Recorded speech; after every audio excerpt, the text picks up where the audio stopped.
It is time.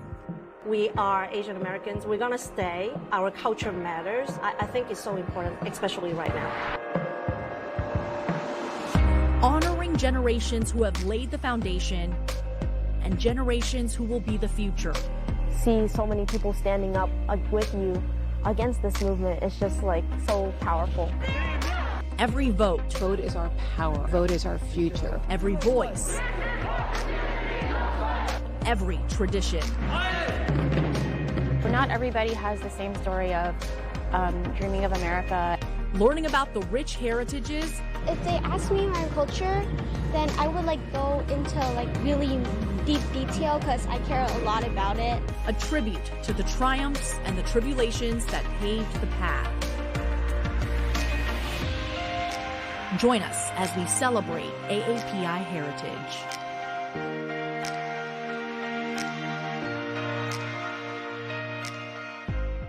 NBC 10 presents Celebrating Asian American and Pacific Islander Heritage. Good evening, I'm Frances Wang, and this is Celebrating Asian American and Pacific Islander Heritage. Tonight, NBC 10 is honoring the leaders who have enriched our city's history and are a key part towards our future success. In the Philly region, the AAPI population has grown by 39% over the past decade.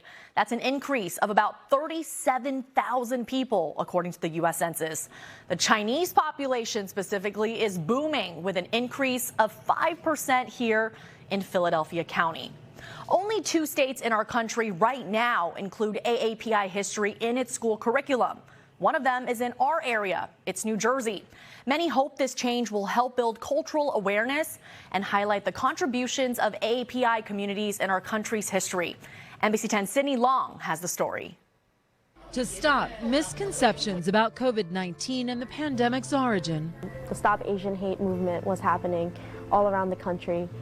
And it's just such an emotional topic to talk about because you think about how scared you were, you think about how terrified you were. Pennsauken High School senior Linda Tran began holding Google Meet meetings with her peers. It's hard to not be accepted for who you are. Tran is president of Pennsauken High's Asian Student Association. My family is from Vietnam. Culture is something that we should appreciate and love and not compare and contrast. Anthony Johnson got involved and told us why. A lot of my friends are worried about speaking their language in school because they don't want to be, made fun of for it.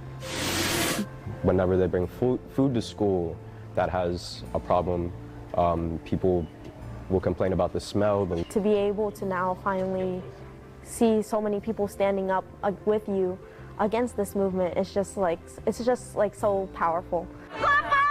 Pennsauken is grateful for New Jersey's new legislation that will infuse Asian American and Pacific Islander history into the K-12 curriculum. Pennsauken went a step further, starting a voluntary book club that's gaining in numbers. We're looking at children's books where kids can see, more of themselves in the literature. It's only fair for not only do we learn about the place where we grew up in, the U.S., but also to learn about the people around us. So Asian Americans or African Americans. Initial sponsors of the bill, now law in New Jersey, say it will help break down persisting negative stereotypes and show the over 140,000 Asian American and Pacific Islander students in New Jersey that their experiences and their stories matter. Students here in Pennsauken tell us they hope schools in other states are listening. As an educator to a fellow educator, I just want you to understand that this curriculum change is a game changer. I think that each and every school should be able to have that same opportunity just so they can make sure that no hate, no bullying or anything can be happen in their schools or their communities. Reporting from Pennsauken, Sydney Long, NBC 10 News. The recent bump in Chinese population is not only impacting schools, but it also caused a major shift in the Pennsylvania primary. For the first time ever, voting materials in Philadelphia were offered in Chinese. This included online instructions and all information on voting machines. And it's a change that civic leaders say should encourage a spike in Asian American voter registration and turnout. Staying in Philadelphia, did you know the city of brotherly love is home to one of the oldest Korean communities in the country? Now, many are coming together to celebrate a special anniversary. Here's NBC 10's Randy Gyllenhaal with a look at the impact of this community that's still growing. See the vibrant colors, hear the rhythmic sounds, the traditional hanbok, Korean garments that date back centuries. And fierce taekwondo, kicking, punching, grabbing your attention. Reintroducing Korean community, culture, and history to the mainstream. For 50 years now, Korean Americans in Philadelphia have thrived, but sometimes under the radar. This year, a COVID-delayed anniversary, honoring the first generation who came here after the war. With a dream and a hope to build a better future for their families. And today, confronting new challenges together. The AAPI community has faced so much difficulties and struggles with racism and with AAPI hate. Solomon Kim of the Korean American Association of Greater Philadelphia takes us to the heart of the community, where families first settled in Upper Darby, Cheltenham, and Olney. Here at the Moore Shopping Center, bustling business. When you come to this shopping center, there are about 50 different Korean businesses and authentic Korean food. Sharon Hart says you probably will see more like this expanding through the region. The second generation of immigration population is moving towards the suburbs, and then it's spreading out. Like Korean grocery stores, a key sign of new neighbors and new flavors. The rise of H Mart, a national chain, is telling. And then H Mart opened, and then it just like exploded. And now you have multiple H Marts. You've got Ashi up in Lansdale, and the community's just really grown. This all began back in the 1960s after the Korean War devastated the peninsula. Philadelphia actually is one of the older Korean communities. Early on, families settled here together. When immigrants come, they come to where they know people. So for me, for example, my uncle was already here, and so he brought his brothers and sisters here. So we all came to Philadelphia, opened up businesses, and we settled here. But a half-century later, we'll soon see more Korean food, shops, doctors, and new friends in every corner of our region, integrated, educated. And you multiply that by X number, and that's how this population has really, really grown. And hopefully embracing those new challenges that we all face. To stand against that wave of racism and hate. Philadelphia is one of the oldest Korean American communities in the entire country. So maybe as part of Asian American Pacific Islander Heritage Month, you can check out those restaurants and shops yourself. They're ready to welcome you and your family to live and learn together. Randy Gyllenhaal, NBC 10 News. The Philadelphia region is also home to a robust Indonesian community. Many have wanted a space to connect, and now it's finally here. NBC 10's Karen Hua was there for the grand opening of the city's first Indonesian community center. When we think about AAPI, it's important to remember the PI part of the acronym. Pacific Islander. For the Indonesian community, a lot of times we get bundled up into just Asian, and then people don't really know who we are. That's why Sinta Penyami Storms founded Gapura last year, a nonprofit for local Indonesians. This month, opening the first ever Indonesian community center in Philadelphia. Located at South Broad and Tasker, the space will be used for co-working, youth groups, dance and art classes, and to invite the greater community in to learn about the culture. It's kind of been pretty hard because I haven't had many Indonesian friends growing up, and I haven't had like anyone relate to me. The center will be vital to people like Natasha Victoria, the 10-year-old daughter of Indonesian immigrants. Born and raised in Philly, she's finding her place as a first-gen kid, trying hard to preserve her language and religion, Islam. If they ask me my culture, then I would like go into like really deep detail because I care a lot about it. Islam is often associated with the Middle East, but actually Indonesia is the country with the largest Muslim population in the world. And in Philly, quite the turnout this year for Eid, the celebration breaking the month-long fast for Ramadan. So we have our own unique Islamic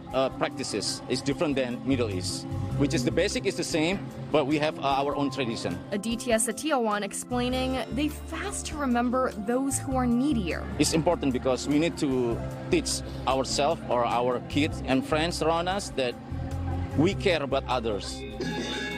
And they welcome anyone to their new center, Indonesian or not. So we have this saying, tak kenal maka tak sayang, to know is to love. That's why we have this amazing community center right here in the smack of Broad Street. With about 10,000 Indonesian folks in the greater Philadelphia area, they're hoping their community only grows larger. Karen Hua, NBC 10 News.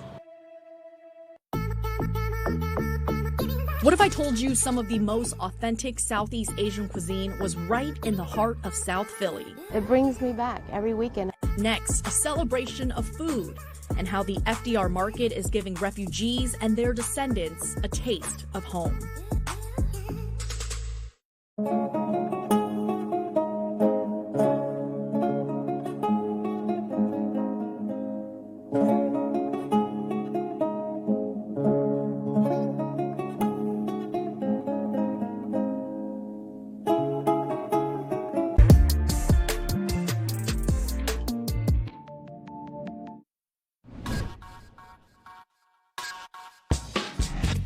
If you've walked through Center City, you've probably stumbled across this flower stand on 17th and Chestnut.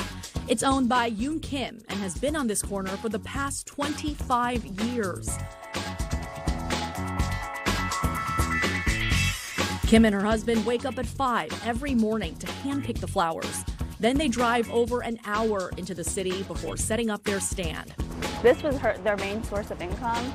And like, of course, like my cousins, they would like try to work and like get jobs themselves while they were in high school. But this was their main source of income. And like she worked really hard. But Yoon Kim won't call this work. She says it's just another opportunity to make people smile. It would be impossible to talk about Asian American and Pacific Islander heritage without celebrating the food. And one of the best places I found to get authentic Southeast Asian cuisine is actually right at FDR Park in South Philly. You'll even find people like Chintea who proudly serve Cambodian dishes. It's a tradition that's centered around her family. When forced to leave the only home you ever knew, how do you find that sense of belonging again? For Cambodian Americans like Chintea Nep and her refugee parents, that sense of belonging can be found here at FDR Park. It brings me back every weekend. Every weekend, you'll find B, as she's lovingly known, with her father on the grill, mother taking orders, even her husband and her son, now part of the family business and tradition.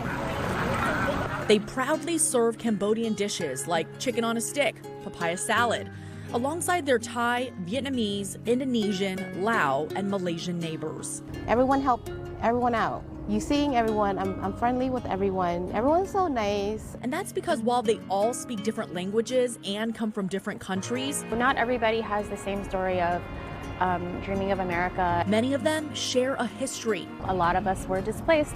We didn't have a choice to come here. In the late 70s and early 80s, according to the Southeast Asia Resource Action Center, more than 1 million Southeast Asians were forced to leave their homes following the Vietnam War. To this day, the CIRAC says Southeast Asians are the largest refugee community ever to be resettled in the United States. Tens of thousands of them planted roots here in Philadelphia. Finding food that tasted familiar proved difficult at times. Southeast Asians depended on each other to get by. The Southeast Asian refugee community, we all sort of came here around the same time. My mom, for a long time, her doctor was Vietnamese. For a long time, we only shopped at Cambodian grocery stores. And Katsi Vilepong has been coming to this market since she was 8 years old.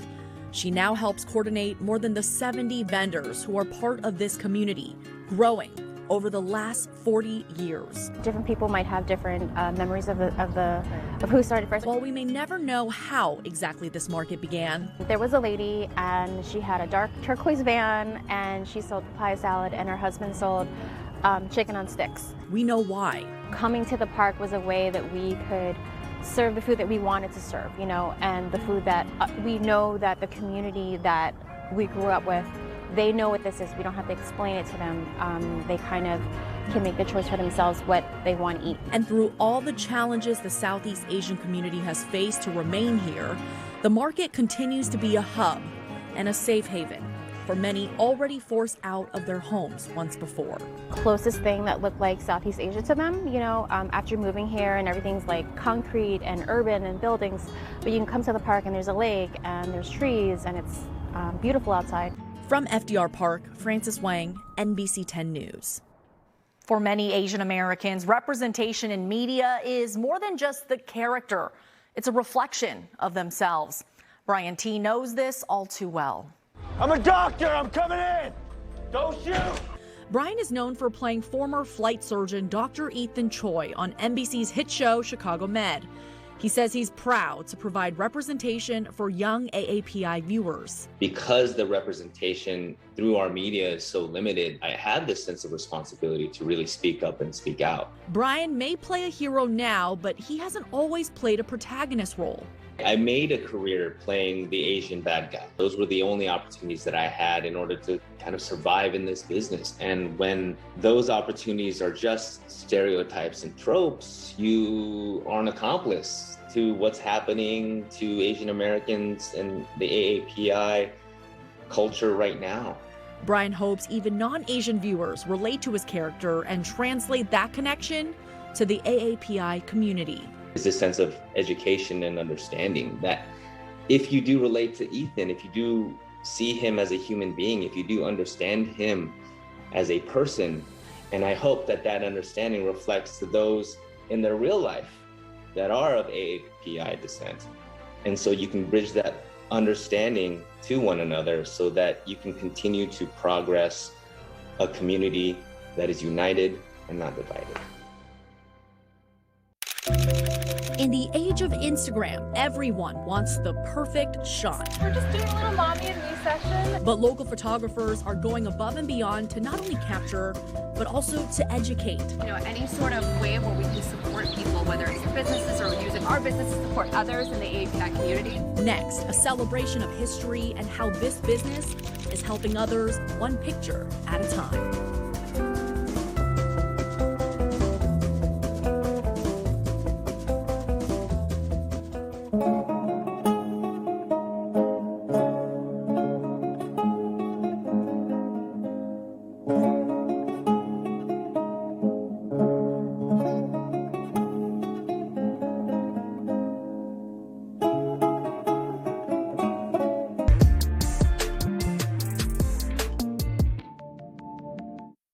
If you've ever wanted to learn more about Chinese history, Philadelphia is now home to This American Chinese Museum. It's a place the founder says is rich with diverse heritage.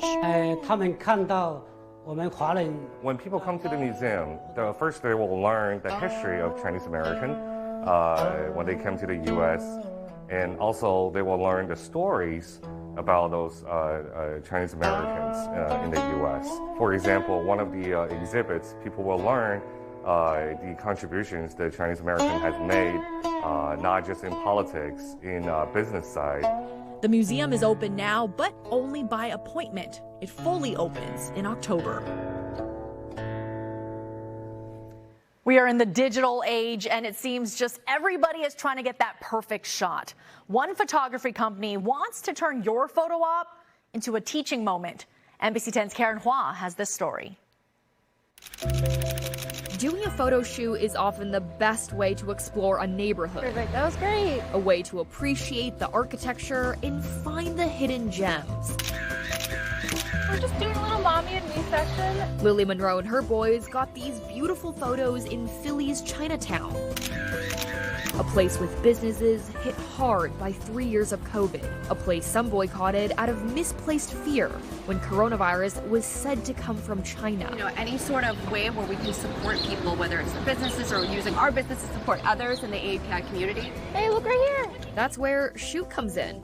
The photography company, led by Asian American women, has found a creative way to celebrate Asian American Pacific Islander Heritage Month this May. So we made sure that the shoot locations were in AAPI areas, and then we also called out a bunch of AAPI businesses in the area on the website. So when you book a session, you can also see different places where you can eat or cultural institutions. Shoot co-founder and Penn alum Jennifer Tsai says the idea is to shine a positive light on these businesses and on Chinatowns across the country.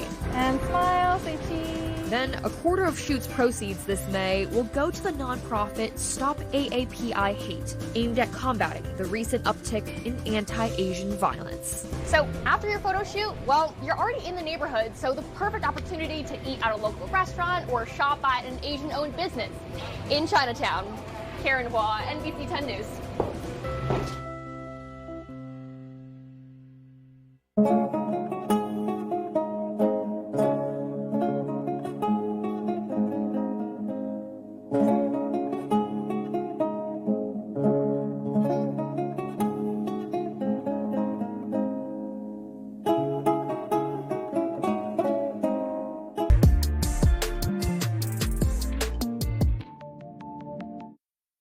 At the oldest track and field event in the country, you'll definitely see it all.